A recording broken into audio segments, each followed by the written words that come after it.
What is up, my fellow YouTubers? Mike and Chipper are here with you again, and thanks for joining us. Today, I will be sharing with you 3 things that I would do differently with money, knowing what I know now if I were 18 again. So let's get started. The mission of this channel is to help people like yourself improve your financial position, career, and life.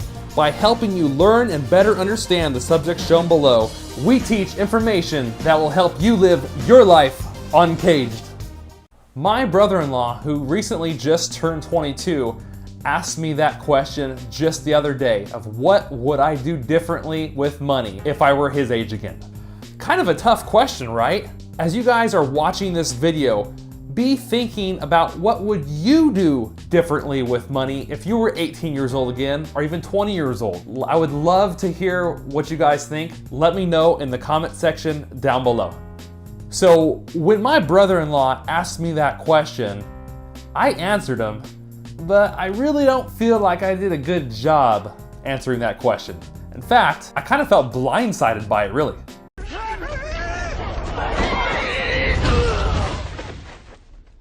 Oh, damn. He's killed though. Yeah. What would I do differently with money?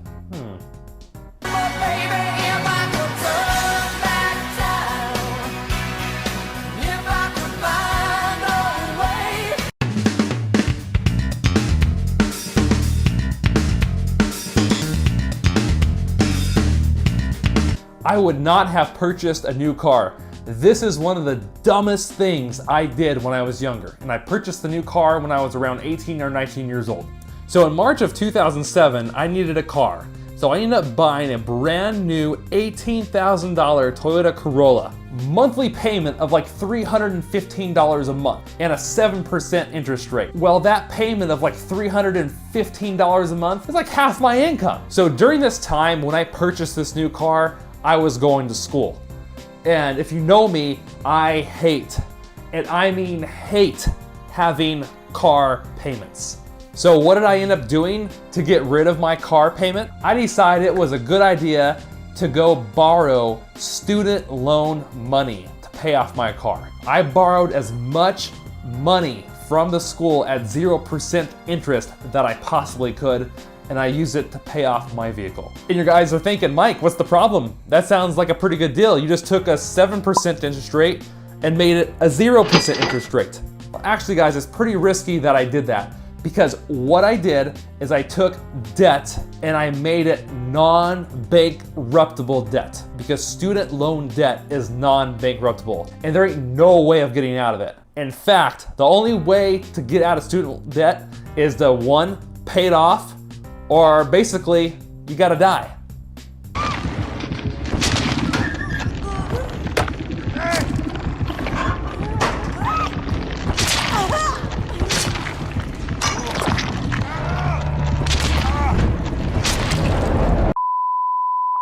I had no freaking concept of risk whatsoever at that point in my life. My risk meter was completely broken or virtually non-existent. So in my case, I got lucky, because and the reason I say I got lucky is I was able to pay off my car, and I was able to then eventually pay off my student loans with no problem, because I got a job, I got several jobs, everything worked out just fine, and I still have that same car today. It's now 10 years old and have just over 100,000 miles on it. But like I said, guys, I was really lucky, because had I not landed a job after college and everything worked out, I would have been in a lot of trouble for not being able to pay those student loans. If I were to do it over again, I would have bought a much cheaper vehicle, and I probably would have never used student loan money to try to pay it off.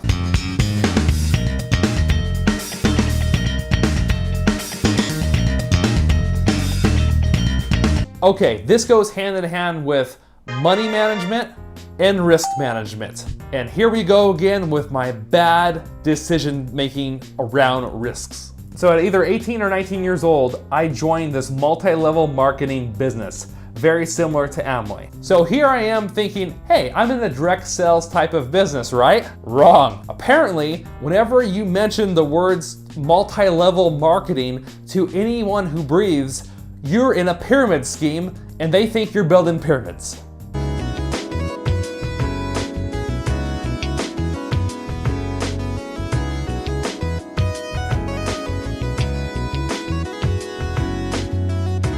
So apparently, I'm not in direct sales, I'm a pyramid builder. I'm sure that will look good on my resume. Anyways, I don't regret being part of that business for the selling experience at that point in my life. But what I do regret is how much money I let slip out of my hands. In an effort to make more money, I actually just ended up losing a lot of money because I didn't treat it like a business and I did not manage my capital and my risks. The moral of this story is if you are thinking of starting a business for your own or investing or whatever it may be, and those are good things, by the way, but be cognitive of how much money you're willing to put into it without getting money in return. Manage your risk and manage your downside, meaning manage how much money you're willing to put out for a certain amount of money in return. Or be willing to completely change your strategy altogether. If I would have invested that same $10,000 in Amazon stock at that point in my life, around 2004, 2005, that same $10,000 today would be worth $300,000, or 30 times the original investment. Go!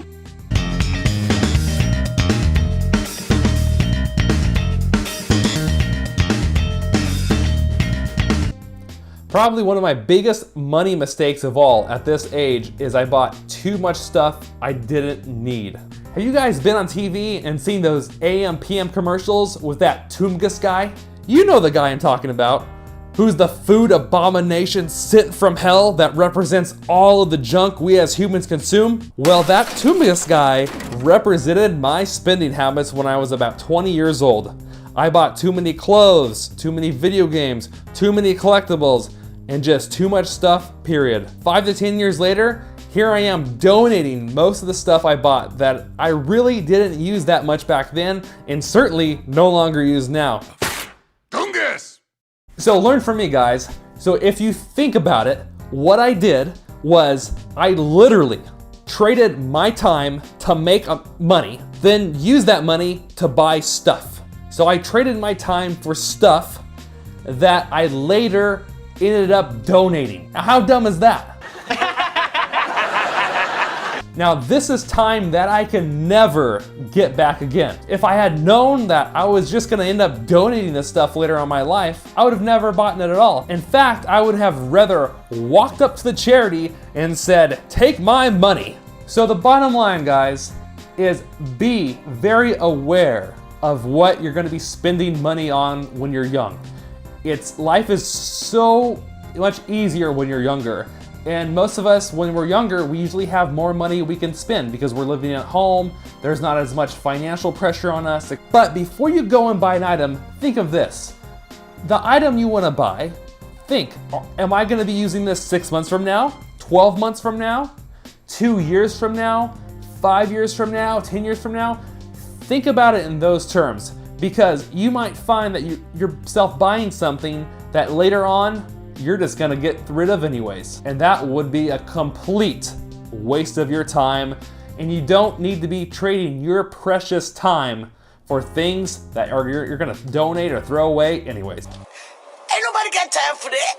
If you liked the video, drop a like by hitting that like button down below and make sure to leave a comment. I would love to hear from you guys and I will make sure to respond. You can help us promote financial literacy and career and life success skills by thinking of just one person who you feel could benefit from this information and by sharing this video with them. You can share this video with them by hitting the share button on your computer or by hitting the share button from your cell phone. Thank you for all the love and support that you guys give me on this channel. Don't forget, you can follow us on Facebook and Twitter by hitting those address links over there. And if you're not already subscribed, make sure to do so by hitting the subscribe button down below or the subscribe button that is found below the video. Also, do not forget to check out some of our other videos on this channel that focus on budgeting, investing, taxes, and more. Well, that's all I have for you guys today. I love you all, and I will see you in the next video. Peace.